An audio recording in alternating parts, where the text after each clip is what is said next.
He stands alone, a man but not quite. His brow is heavy, his jaw juts forward like a warning. His eyes scan the horizon, not for hope, but for something to run from. This is Homo erectus. He doesn't know his species is dying, but he feels it. The water holes have turned to mud. The forests that once fed him now burn. And when he sleeps, the silence is louder than the night sounds used to be. He is the last of a tribe that walked farther than any human had before out of Africa, across the killing deserts, through predator-filled valleys, over the bones of those who failed before him. But now he has stopped walking. The winds that scrape his skin carry a whisper of extinction. Not sudden, not violent, just relentless. Too dry, too cold, too alone. 1,000 generations before him lit the first fires. They made tools. They hunted giants. They survived droughts and monsoons and beasts with eyes like knives. But now, none of it is enough. His hand still clutches a sharpened stone. His feet are cracked from endless migration. He is human almost, and he is being erased. 2 million years ago, humanity began walking out of Africa. But not all of us made it. This is the story of the human that nature tried to erase. Before us, before language, before art, there was fire. And the first human to master it wasn't us. It was Homo erectus.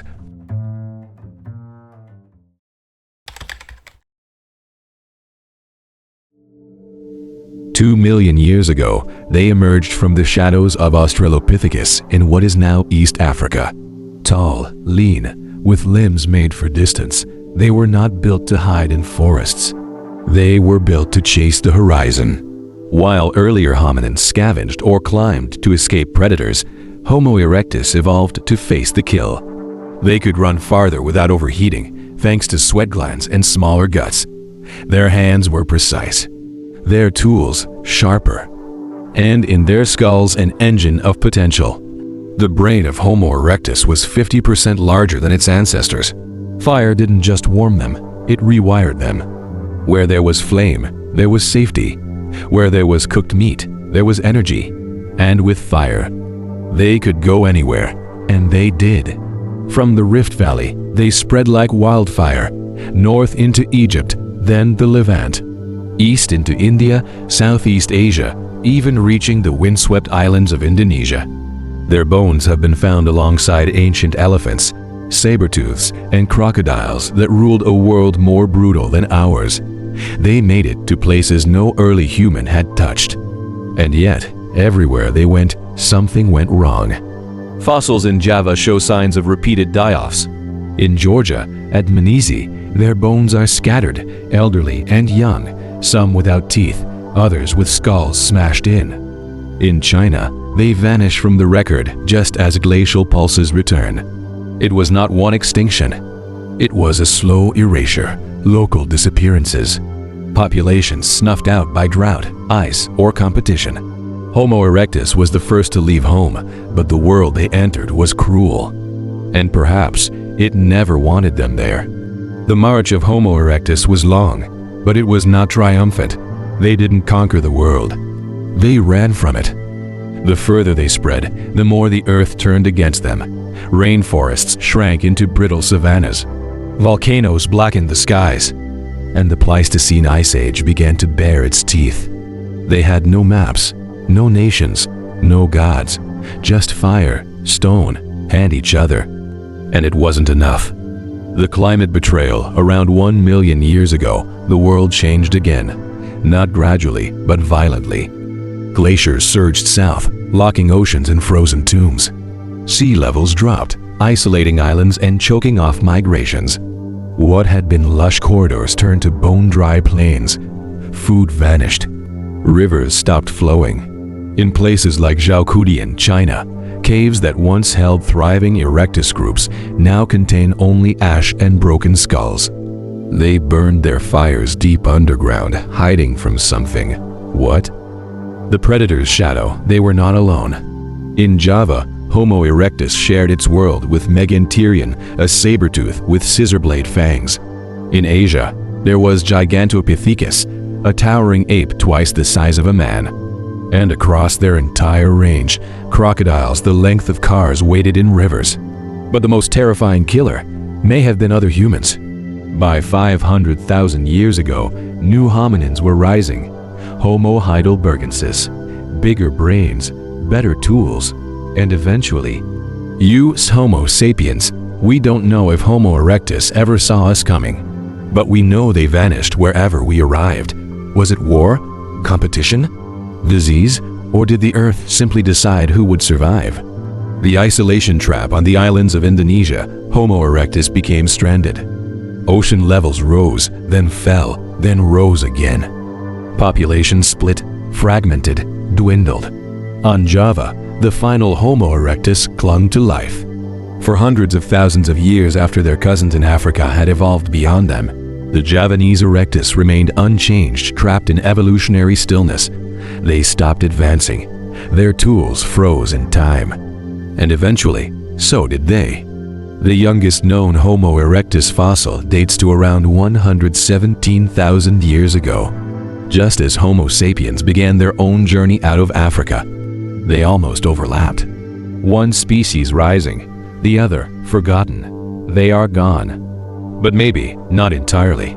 For decades, Homo erectus was written off as a dead branch, a failed experiment on the human tree, primitive, obsolete. But the more we dig, the more their shadow grows. Legacy of the fire people, every spark you light, every step you take, carries a whisper of them. They were the first to use fire, the first to shape a hand axe from stone, the first to leave Africa not just once, but over and over across continents that tried to kill them. Their migration was the longest in human history. Not even modern Homo sapiens has matched the sheer duration of erectus survival over 1.5 million years on Earth. We've lasted a fraction of that. They failed. And yet they endured. In a few bones of Homo floresiensis, the hobbit-like humans found on the Indonesian island of Flores, some see the final flickers of erectus lineage. In the genes of Denisovans, there may be an echo of shared ancestry. No one knows for sure. Because deep time doesn't leave clear answers. It leaves fossils and ghosts. Were they erased or replaced? We did not descend directly from Homo erectus, but we may have passed them in the night. We carried better tools. We hunted in larger groups. We painted on cave walls while they scraped out a life in silence. Did we pity them, or did we fear them? Some scientists believe Homo erectus simply faded as climates changed and competitors rose. Others are not so sure. There are no burial sites, no final migration, no last stand. They simply vanish from the record, as if someone erased them and replaced them with us. Scene ends with a match striking in the dark, a single flame. A reminder, we were not the first, and we may not be the last. They walked the earth for over 60 times longer than we have. Homo erectus didn't build pyramids or cities. They didn't write myths or send voices into space, but they endured. Through droughts and megafauna, volcanic winters and shifting ice, they endured.